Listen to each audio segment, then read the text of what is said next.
কিছু ভালো মুহূর্ত থাকে যেটা খুব তাড়াতাড়ি অতীত হয়ে যায়, তাই না? চাইলেও আমরা সুন্দর মুহূর্তটা ধরে রাখতে পারি না, সেটা অতীত হয়েই যাবে। আরেকটা কথা মানতেই হবে, আল্লাহ যা করেন ভালোর জন্যই করেন। আসসালামু আলাইকুম everyone, this is Samia. Welcome back to my channel Sanifa lifestyle and cooking. আশা করি মহান আল্লাহর ইচ্ছায় সবাই খুব ভালো আছেন। আলহামদুলিল্লাহ, আমিও ভীষণ ভালো আছি। প্রতিদিনের মতো আমার ডেইলি লাইফস্টাইল নিয়ে আপনাদের সামনে আবারও চলে আসলাম। পুরানো কিছু স্মৃতি আছে যেটা আমরা কখনোই ভুলতে পারি না। এরকমটা মনে হয় যদি অতীতে ফিরে যেতে পারতাম, কিন্তু সেটা কি পসিবল? কখনোই না। আবার এমনও কিছু স্মৃতি আছে, পুরানো স্মৃতি, যেটা আমাদের মনে হয় যে যাক, আল্লাহ যা করেছেন ভালোর জন্যই করেছেন, আমরা অতীতটা ভুলে যেতে চাই। সব সময় মনে রাখতে হবে আল্লাহ যা করেন বান্দার ভালোর জন্যই করেন। আমার আজকের ডেইলি লাইফস্টাইলটা একটু ভিন্ন রকম।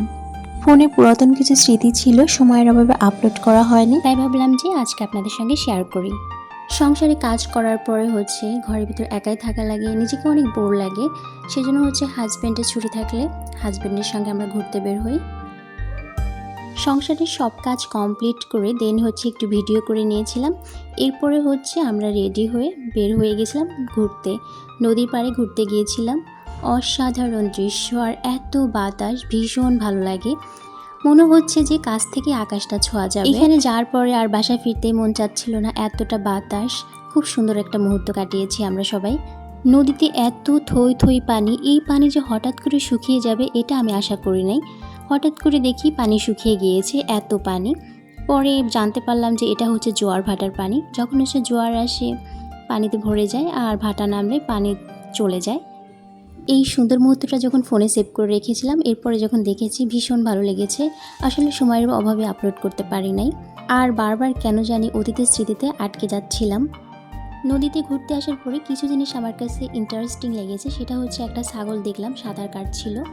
তো আমার কাছে বিষয়টা অদ্ভুত লেগেছে। আমি এর আগে কখনো দেখি নাই অথবা শুনি নাই যে ছাগল পানিতে সাঁতার কাটতে পারে।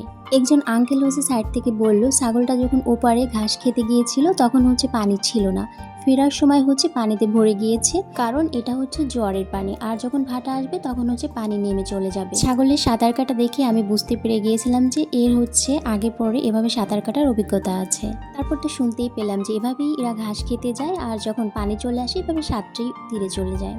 আমি অপেক্ষা করছিলাম ও কখন তীরে পৌঁছাবে, তো ও কিন্তু ফাইনালি তীরে পৌঁছে গিয়েছিল। আপনারা ভিডিওটি কন্টিনিউ করলে বুঝতে পারবেন। আরও একটা জিনিস ইন্টারেস্টিং লেগেছিল, সেটা নদীর মাঝখানে একটা দোকান। তো আমি ভেবেছিলাম যে ওই দোকানটাতে কে কিনতে যায় নদী সাঁতার কেটে।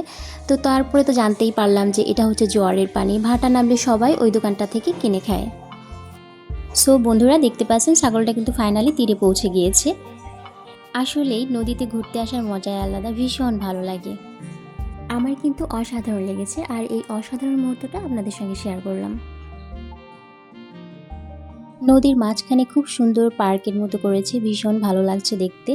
আর গাছের মতো দেখতে পাচ্ছেন, অনেক গাছগাছালি। ওই গাছের মাঝখানেই দোকান। ওটা গাছের মতো মনে হচ্ছে, কিন্তু ওটা একটা দোকান। যখন পানি নেমে যায় ভাটায়, তখন দোকানটা থেকে সবাই কিনে খায়।